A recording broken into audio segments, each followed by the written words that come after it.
Okay, so let's talk about fraud.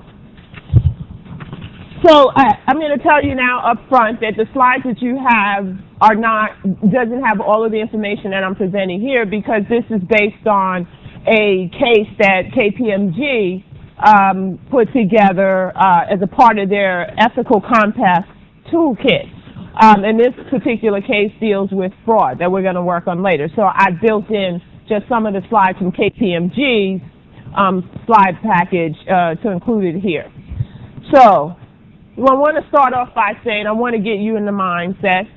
I want you to think about, don't tell me, I don't need to know. I just want you to think about, no true confession, what's the worst thing you've ever done? I want everybody to think about it. I know we have some angels in here.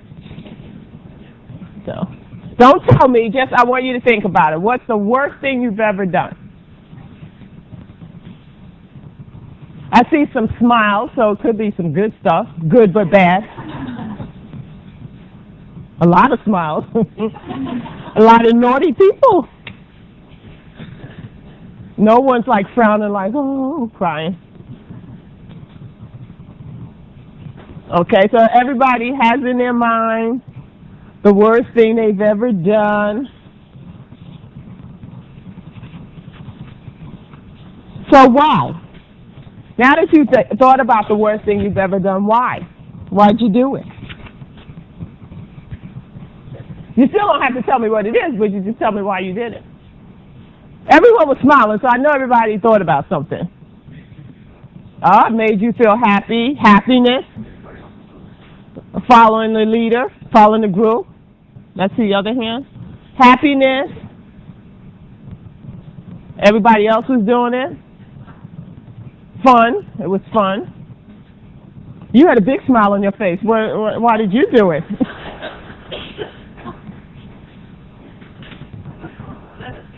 Oh, you had a lot of reasons to do this. Maturity. So you were mature or immature? Immature. Immaturity. Taking advantage of the situation. Wanted to prove something. Okay. It was legal? Okay. Well, that depends. What age? Just joking. Okay. So, excuse me. So why'd you do it? These are all the reasons. I think we touched on most of them. Most people pointed out the opportunity, taking advantage of the situation, pressure, ambition, love. Nobody mentioned love. Money, fear, weakness, power, irresponsibility, immaturity, fear. Nobody mentioned alcohol. Right. Excitement. Okay. So let's think about spring break now. What's the worst thing you're planning to do? Okay. So the point of this is just to how to think about when people commit fraud, or they don't necessarily think about, they know it's wrong, but they justify it. Right? They justify, they rationalize, they can come up with a reason because they want to get themselves in the mindset of doing it. So these are some of the typical kinds of things you might hear when people talk about why they did something wrong. So let's think about fraud, what, why, when, and who, right? So this is based on the Association of Certified Fraud Examiners. It's an intentional act or admission designed to deceive others, resulting in the victim suffering a loss and or the perpetrator achieving a gain.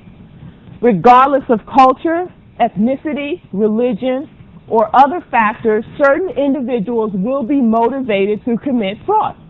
Has nothing to do with any, as I said, any gender, any race. Some people are just motivated to do it for various reasons they find themselves in. So I didn't ask you about fraud. I just asked you what's the worst thing you ever did. Doesn't have to be fraud, but you can see how you'll see when we start to talk about the case a little bit more, that people go through those same types of rationalizations when they've committed fraud. So what's the characteristics of a fraudster? Most workplace fraudsters are first-time offenders. They're not serial fraudsters. The size of the loss caused by workplace fraud is directly related to the position that person holds. Lower-level employees commit low-level fraud. Higher-level employees commit high-level fraud. Why do you think that is?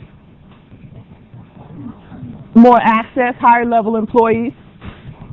They have more responsibility, more possibilities, right?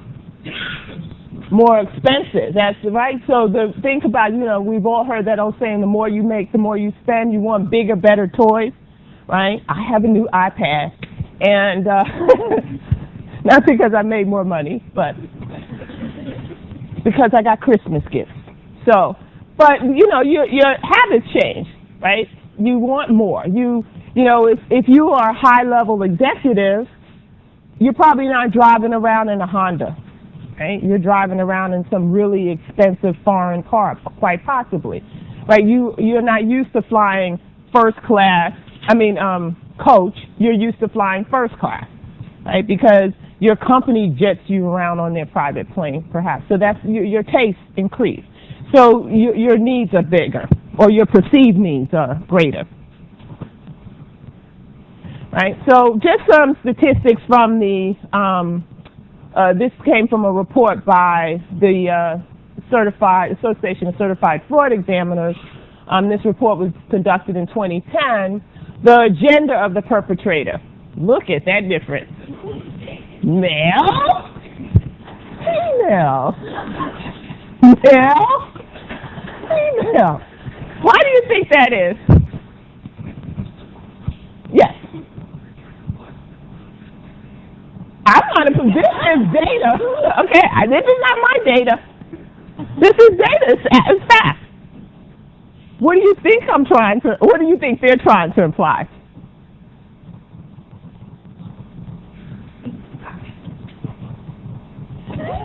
You raised it.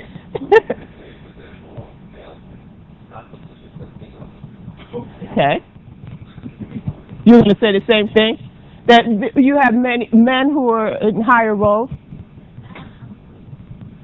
Men are more risk-taking, right? That's a general consensus. Oh, really?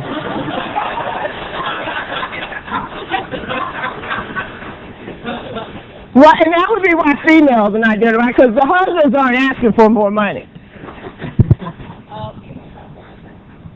Females have more ethics. They're more. You don't, but this is data, right? So this is not some. You could go and look at frauds and then see who committed them. Now the reasons the numbers are the numbers. The reasons behind it, right? What were you thinking?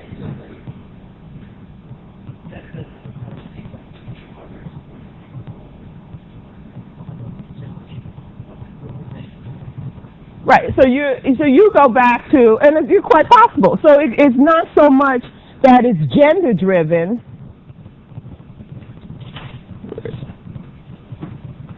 Oh, it doesn't say that here, but it's not. You're saying it's not so much that it's gender driven. It's just the circumstances or positions that you find yourself in. So opportunity. So your thought is that men have greater opportunity.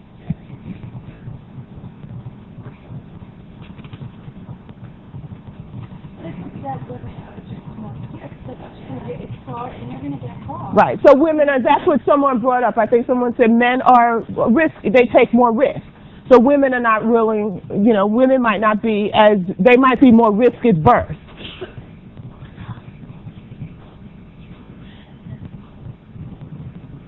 Right. They're more rules oriented. Right. Maybe. So but the reality is the data shows that. And I'm sure that there's research out there. I haven't done any research on this to look at gender issues with differences between fraudsters who are male versus female, and all kinds of theories as to why you would have this. But every point you guys made is plausible. You find men do hold more higher level positions are held more by men than women, for the most part. I think there is some research out there that shows that women are not as risky as men, they're more risk adverse. So that's the gender. Men, women. The age of the perpetrator. So none of you guys are up there yet, right? And, so most of the fraud is committed by people in the range of 36 to 45. Again, why do you think that is? Again, going back to what I said before, that's the age you right. You've achieved more experience, more opportunity, more expenses, right? You probably have, at this point, you might have children and the big house.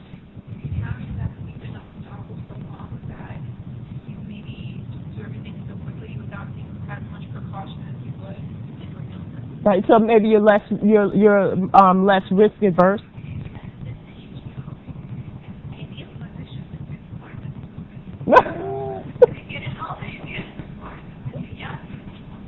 Okay, so you're kind of at the median age of having good sense, common sense, right? So. You're a trusted employee, right? Okay, so that's a good point. You've been with the organization. You're a trusted employee. And then expectations too. People just assume that you're older, you're more settled, and so forth, more responsible. So they might place more. You might have more opportunity because people place more trust in you, and there's not this oversight that you. But clearly, at that age, if you've been in your organization for a while, or you've been out of college for a while, certainly by that point, you have a reputation. You've ascended in your career.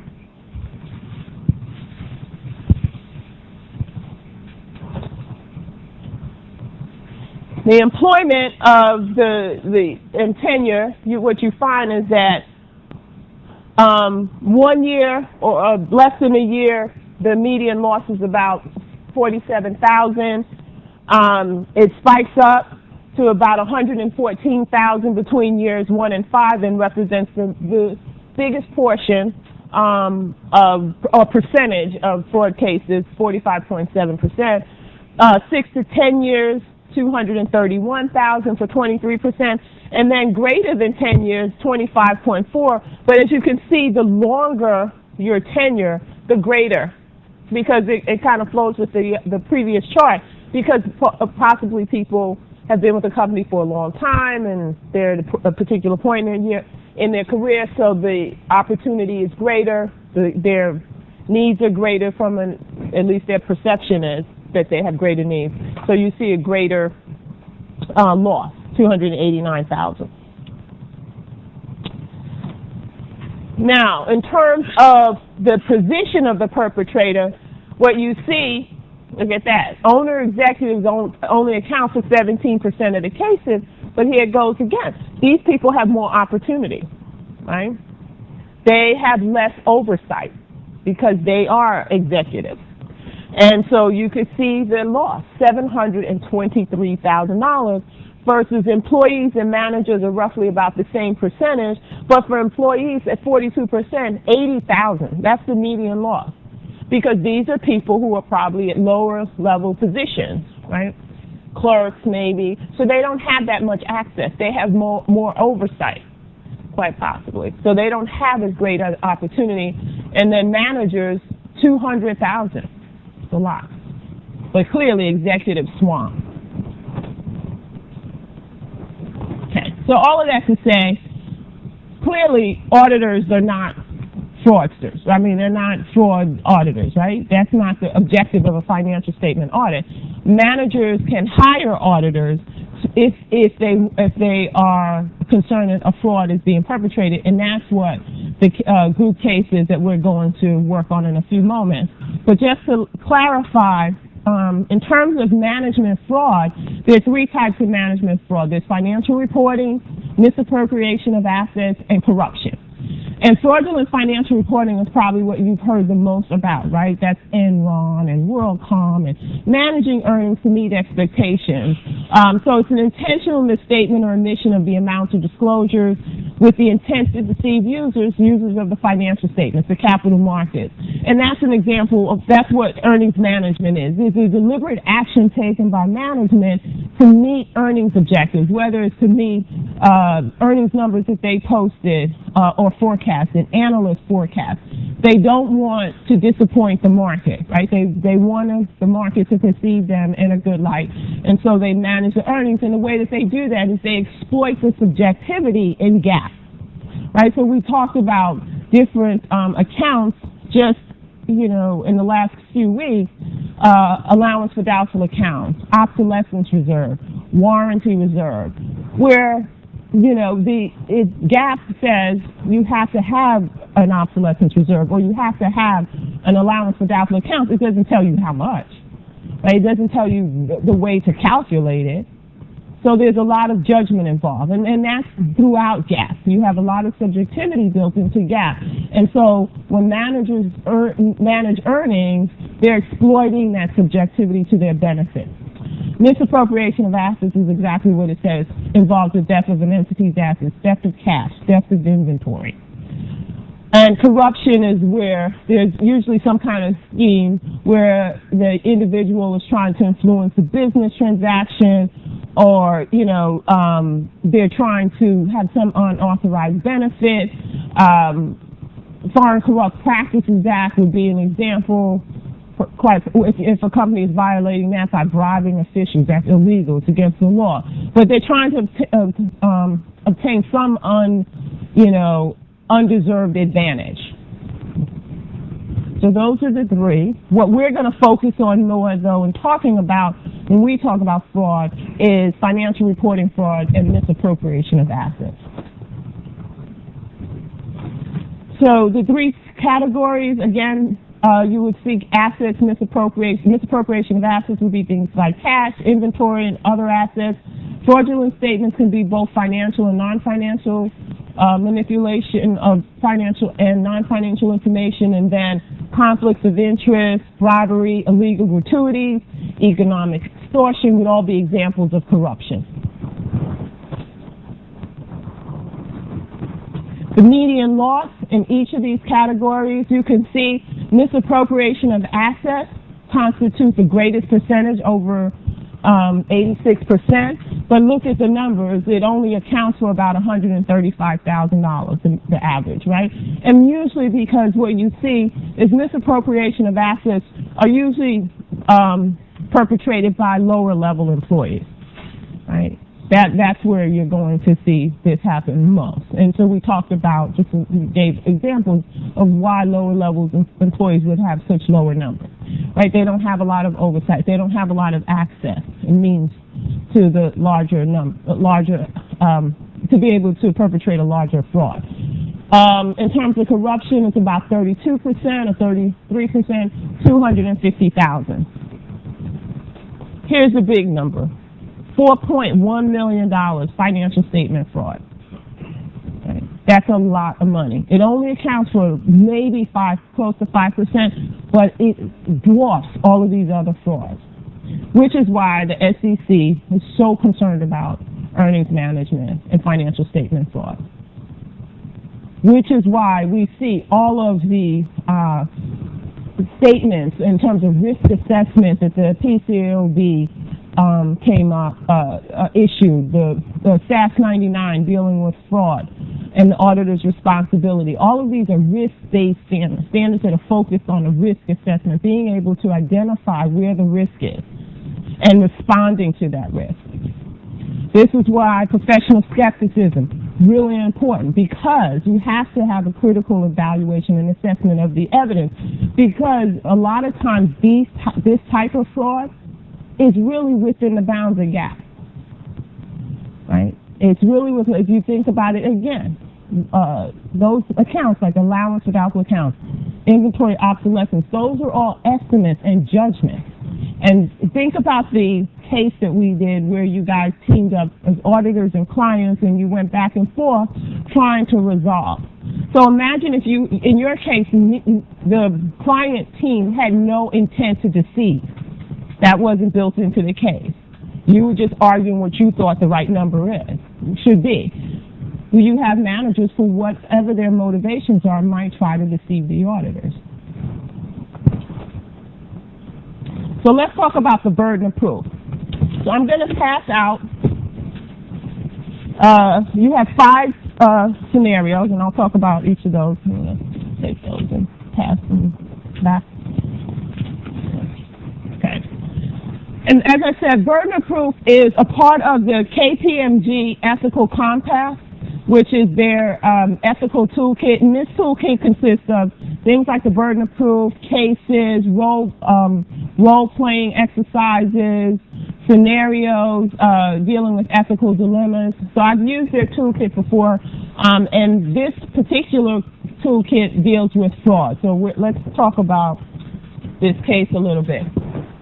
So what you have in front of you is 5 profiles of different employees for a company, which I'll talk about in a moment. And what you're going to do is eventually you're going to be in small groups, right? But before you break into your small group, I want you individually to identify the person you believe most likely to be the culprit, right? And so you're going to do that using your MAD scorecard, which I will explain to you in a moment.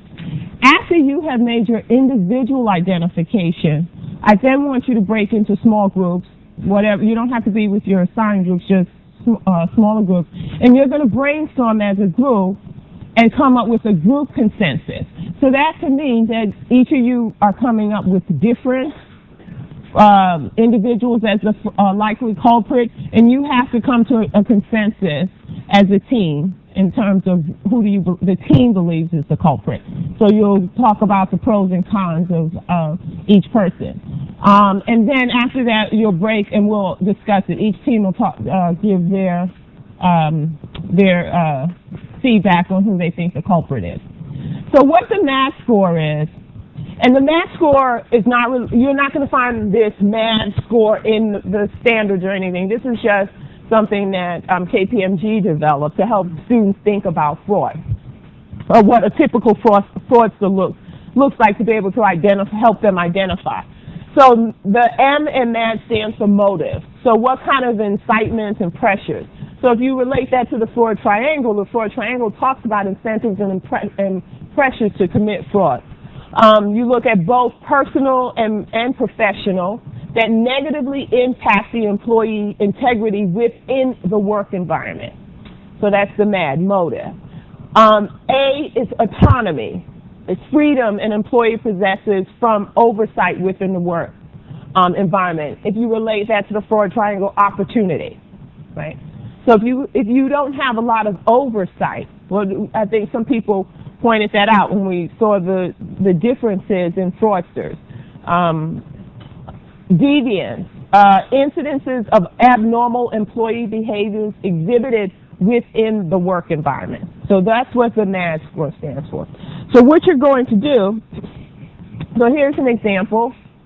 You have a number, in your profiles, you have a number of different notes about that employee. And so so for this employee, one of the notes is known to have a gambling addiction. That provides a motive under the MAD score. So you would give that an M. Operates without oversight from board or management. That's autonomy, right? There's no oversight. You give that an A. Has taken no vacation in 2 years. That's considered deviance, right? Because most people take vacation. Can you think of not wanting to take vacation for 2 years? Not that you couldn't take it, but you chose not to take a vacation for 2 years. So that would be considered deviance from normal workplace. Then as a distraction, drinks 3 cups of coffee a day. So, and what? That's not an indication of fraud. So in this case, this person, Fred Frauds, has a 1M, 1A, 1D, so their total score would be 3. Right?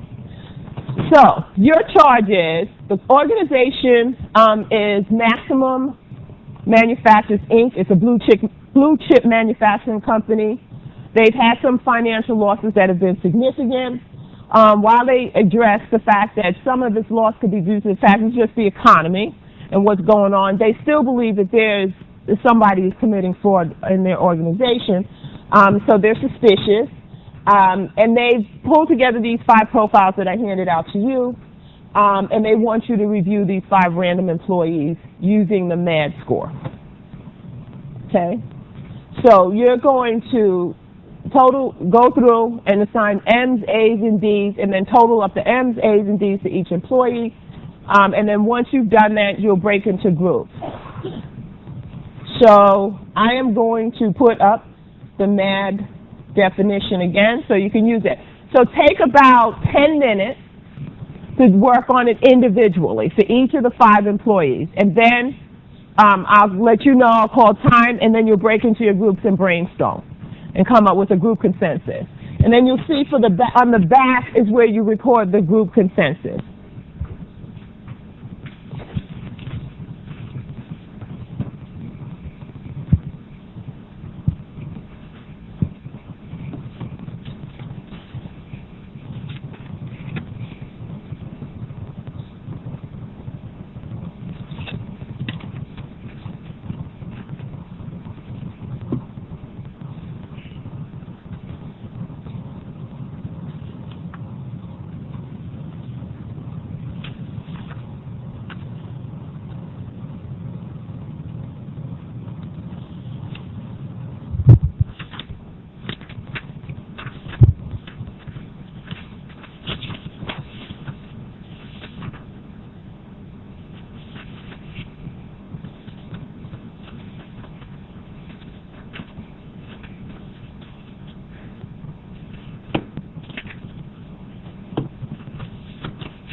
So let's just quickly, so the things you look at in terms of motive is intrinsic, that's extrinsic, unrealistic performance and profit expectations, excessive financial pressures, complexity of the industry, instability of the financial climate.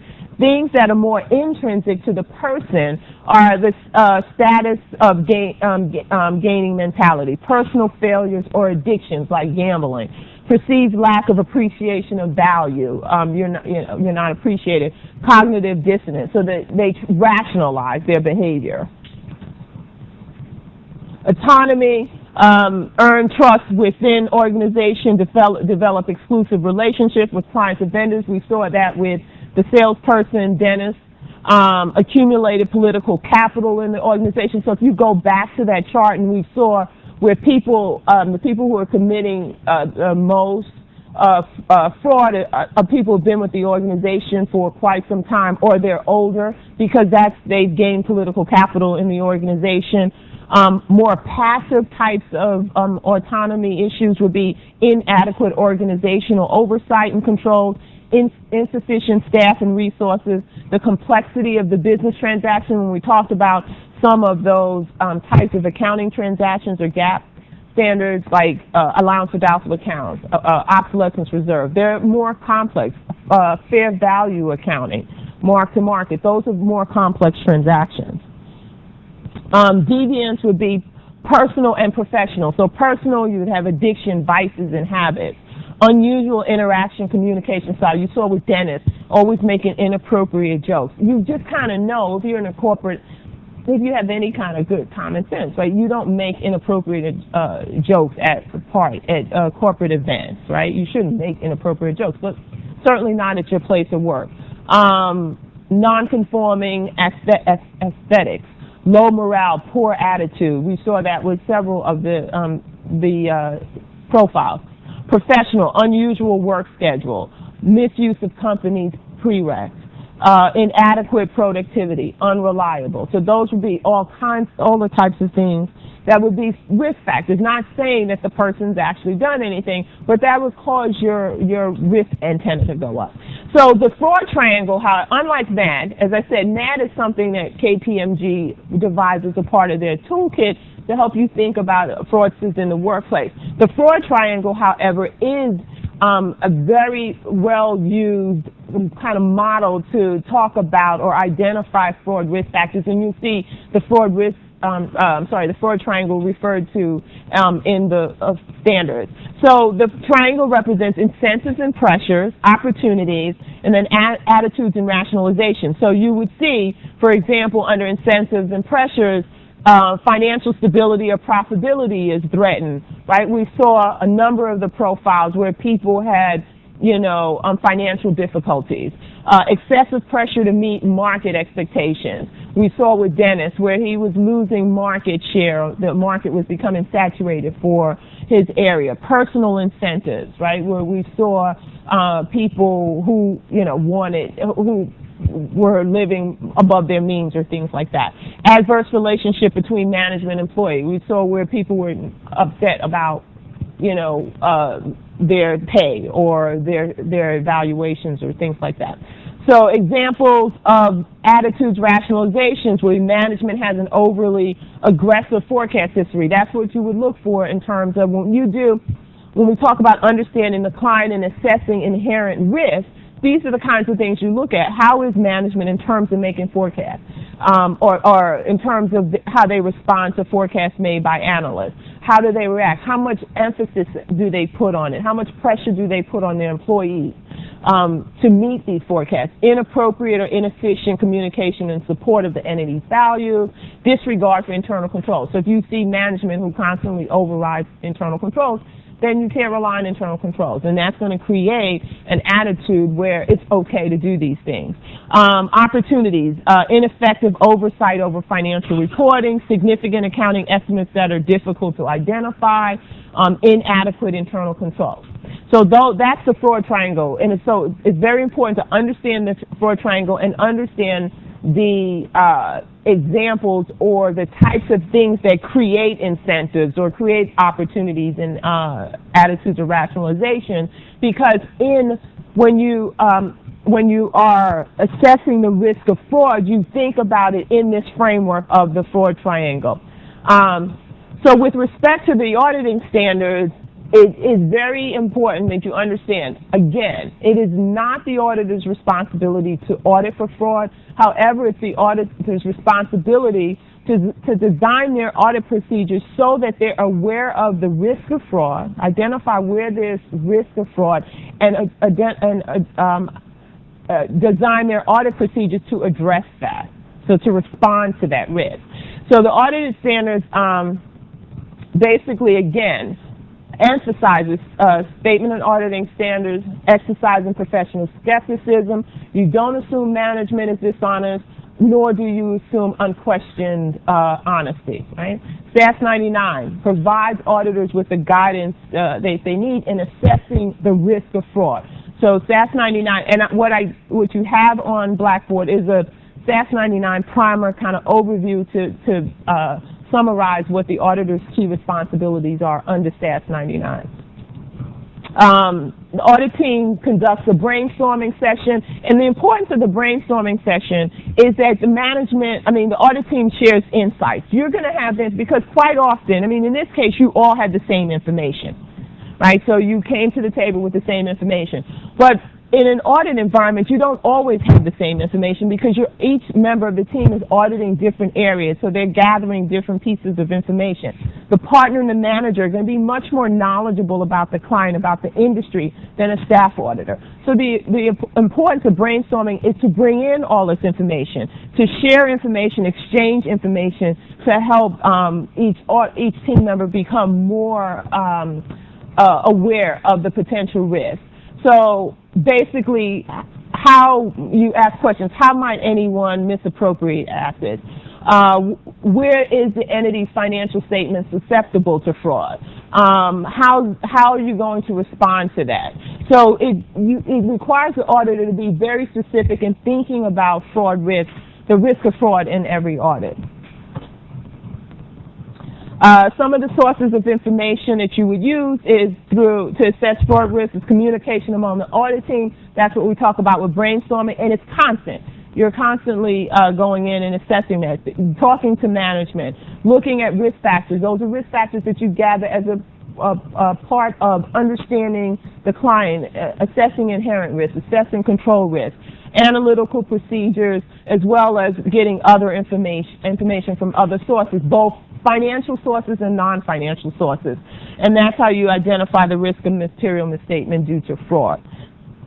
And then SAS 99 says you have to document your fraud risk assessment. Is very important.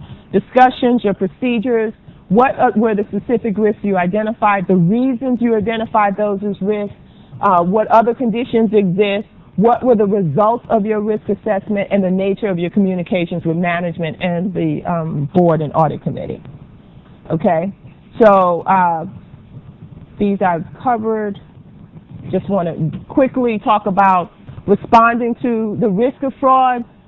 Once you find fraud, if you find fraud, you have to kind of change your overall conduct of the audit to respond to that. So you can't just say, oh, well, we're not doing a fraud audit, right? You design and perform your audit procedures to address those risks that you've identified. Design your audit procedures to address the risk of management override with respect to controls.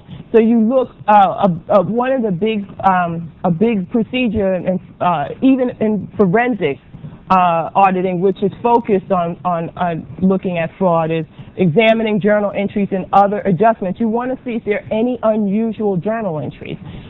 Review accounting estimates for biases. This is where you're concerned that management is using this objectivity and gap to be able to manage earnings. Evaluate what the business rationale is for significant unusual transactions. So you want to look at transactions that fall outside of the company's normal business process. Just quickly, revenue, I used to have, I think I still have it, but revenue is probably one of the biggest areas where you're going to find management fraud. Fictitious revenue, premature revenue recognition and manipulation of adjustments to revenue. Other areas would be inventory fraud, so fictitious inventory within accounts payable and purchases, understating accounts payable. By understating accounts payable, you're understating expenses and overstating net income. And then to a lesser extent, some things like fixed assets and payroll are key areas. Trust but verify. Be skeptical as auditors. You can't just dismiss information because it's not under your preview as of an audit. You are responsible for, if you identify fraud or you identify, it is your responsibility to bring it to the attention of management so that it is appropriately followed up. So auditor gathers additional information, determine whether or not it actually exists, and bring it to the attention of management for follow-up. And this is just a quick, just showing how fraud is usually detected, tip, by accident, internal audit. But what's really interesting here, external auditors find only very little. In those cases, $1 million or more, they find about 16%. In all other cases, they find about 9%.